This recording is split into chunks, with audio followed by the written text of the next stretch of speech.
The power of telling a story can be multifaceted, but I think that sharing stories like this, I wish to God that I had heard a story like this when I was first starting out in this journey, because I had no idea. And so I think sharing the story helps other people realize that there is a way to get through this, that there are tools that we can use to follow our journey. And it doesn't make it feel any better, but it does make you better able to cope with what you're feeling. And I think that's the power of sharing our stories. Hi, my name's Karen, and I'm here to share a little bit of my story with you. And I hope that it gives you some hope in your struggles that you're going through with addiction and/or alcoholism. I started in 1980 going to college and saying to my mother, I wanted to be a social worker, and that's what I wanted to study in college. And she said, no way, there's no money in it. And so I went into business and math and became an IT manager at a bank. I did that for 30 years, successfully. Finally, after those 30 to 40 years, I became what I wanted to be in the first place, was a person to help other people.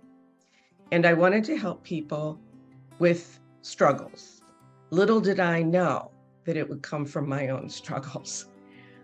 I have a daughter who, at the age of 14, we discovered she had an eating disorder. And we took her to psychiatrists and psychologists to try to help her with that.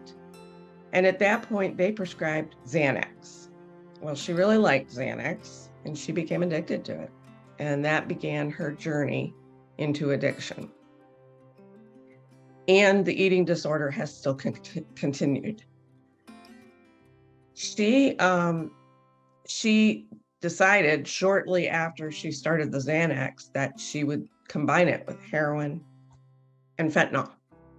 And that was her cocktail of choice. My husband and I did not know what to do. It was a real struggle for us. We were in a lot of pain. It was nothing that we ever expected. And we had never been a part of that world. So we really didn't know how to address it. We finally did an intervention per the suggestions of lots of counselors and therapists, but the intervention failed miserably. It lasted 4 days, and at one point, my son, we had to lock her out of the house, and my son was going out to throw something away, and she got in, and she was in the laundry room screaming, I want my mom, I want my mom, I want my mom. And my son, who's a big, strapping Marine guy, put his arms up over her on the wall and said to her, you're going to stop doing this to my mom. And at that point, when I heard him say that, I realized this truly is a family disease. Everyone in our family was ripped apart by this disease, including her. Not that that helped her any, but we were all in a lot of pain. Going to the support meetings is huge, because I think that people need that support. They need to know that other people are going through the same thing, that they need to get ideas of how to help themselves from those people, people that actually are going through it, rather than just, a therapist that has never experienced it. Not that they're not valuable, but somebody that's experienced it is able to say, I can sympathize with what you are feeling. And that makes a huge difference to people. And so I do think that those meetings and meeting the people is just huge for people. I also feel that working the 12 steps, if you are going to an Al-Anon or a Nar-Anon meeting, can be so extremely helpful. I've worked them 3 times. I worked them once with my sponsor, and then twice with 2 sponsees, people that I sponsor. because we do that in Al-Anon and Nar-Anon. We have sponsors just like they do in AA. So those kinds of things I think can be very helpful. Reading, whether it's reading the Bible or reading help books, all of those things can be so very helpful. I have a reading list that I do provide to people with uplifting things to read and ways to help your addict, but also to help yourself. And that's so crucial because we can't control the addict, but we certainly can control ourselves. Something that was helpful for me in this process was that I learned the 3 C's, and I learned them in Al-Anon and Nar-Anon. And those 3 C's are: I didn't cause it, I can't control it, and I can't cure it. And that was very helpful to me. Also, if you worry, why pray? And if you pray, why worry? So I try, when I start to worry, to turn it into prayer. It's the only thing that gets me through the day sometimes.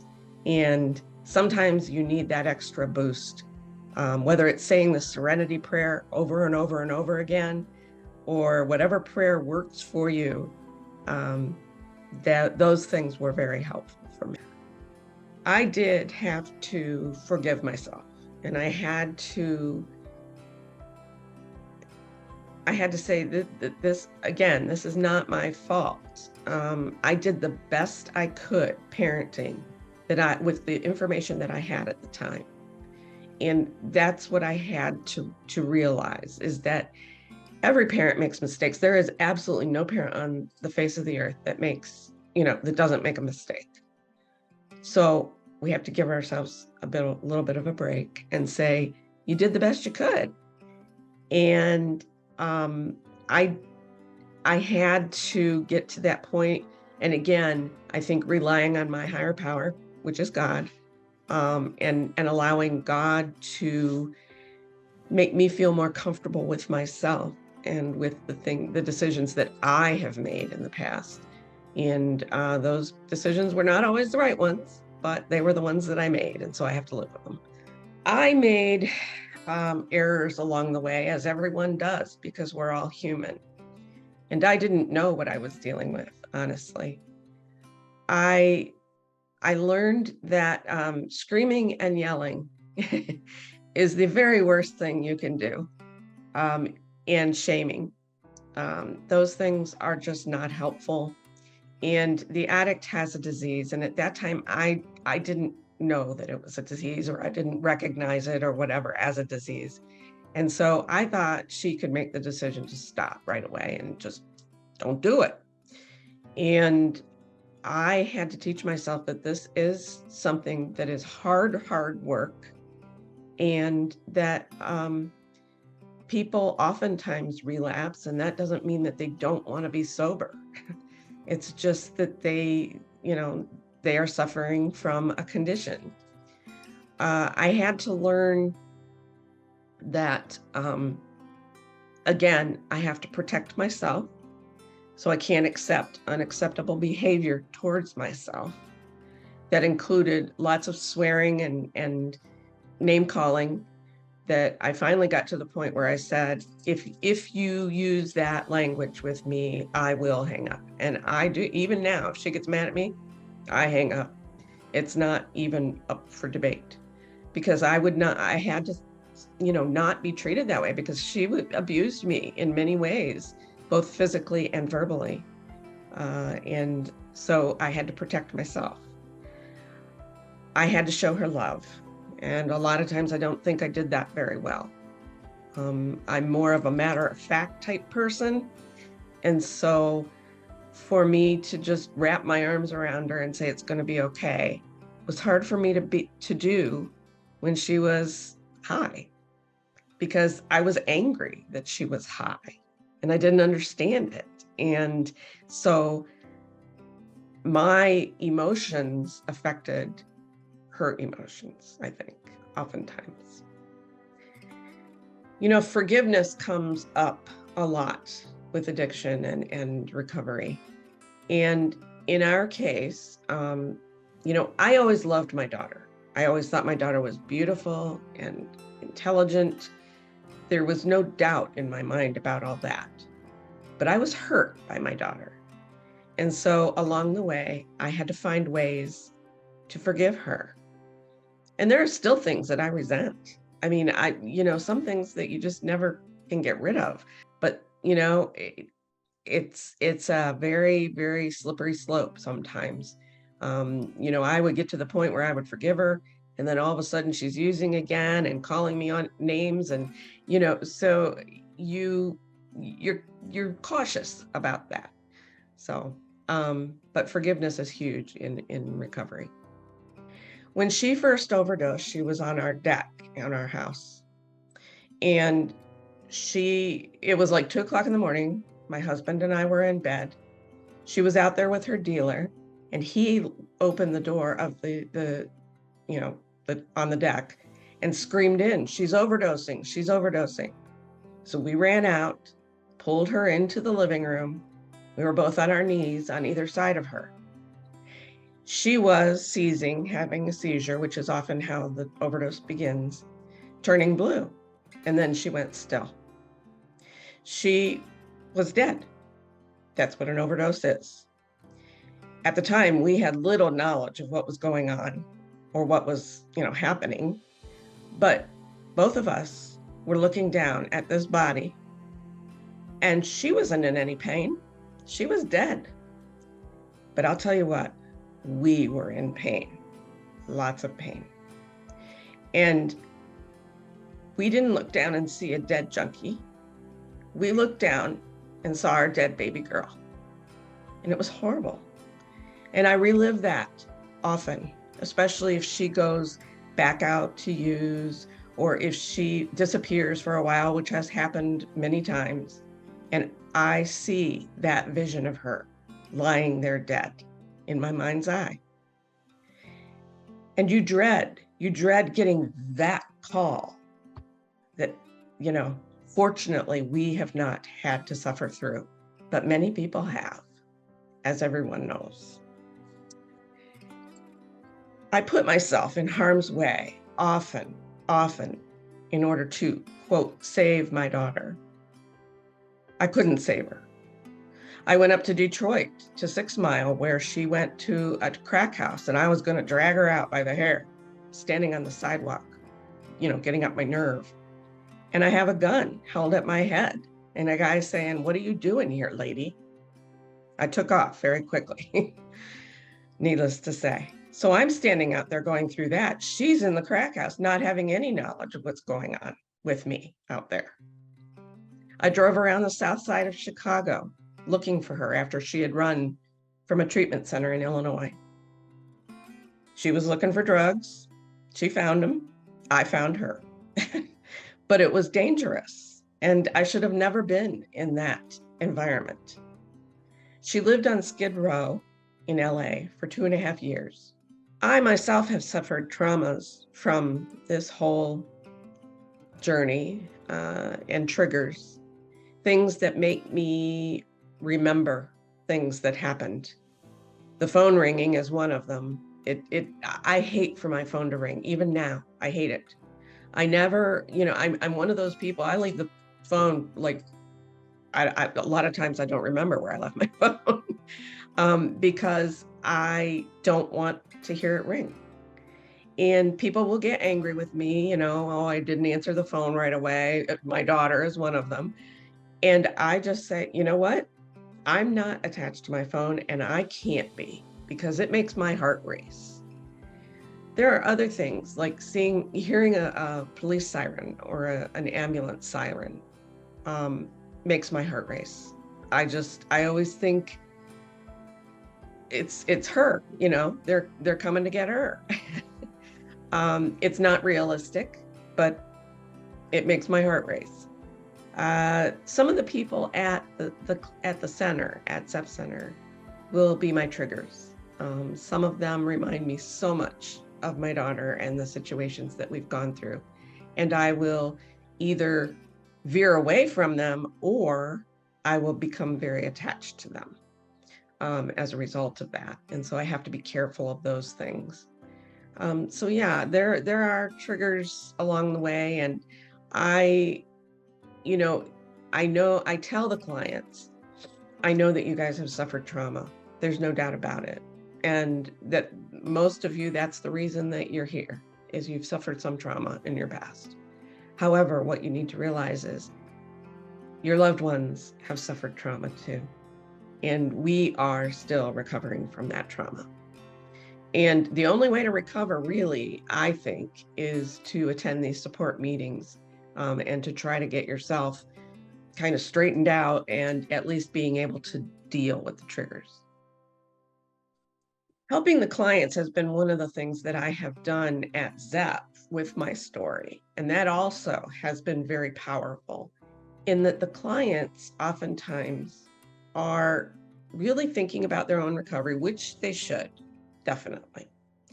But they also need to have a little bit of reality thrown in there, that other people were affected by their addiction. And later on in their steps or whatever, they will make amends. So that's not something that I do with them or tell them that they need to do. But I do reinforce that addiction and alcoholism have a ripple effect, and that it affects so many people that they don't even know they're affecting. I'll give an example. I had a niece who was living here with us for a while, and she was working at St. V's in the emergency room. She came home one morning. She was working midnight. She came home one morning. She was devastated, horribly upset. I sat with her a while with a cup of coffee. And what happened is, the night before, there had been an overdose. A man had come in, a young man. He had overdosed and he died. She was so upset that this man had died and they had not been able to save him. She didn't know this man.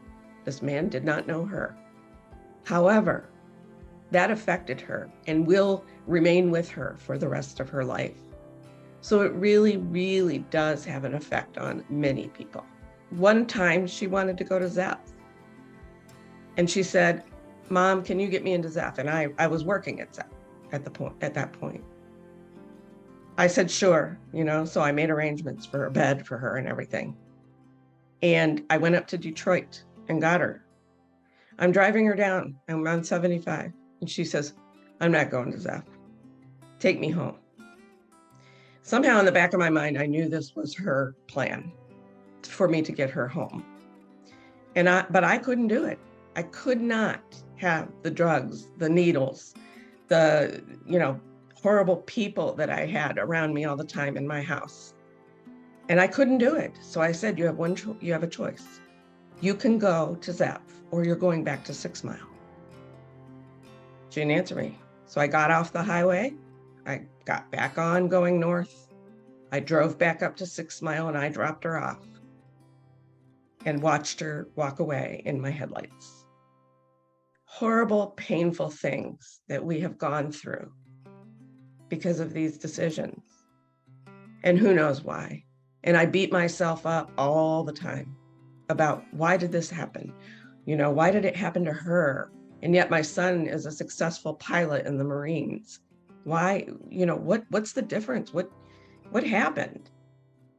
And I would have shame and guilt. Then I finally learned that I had to let go.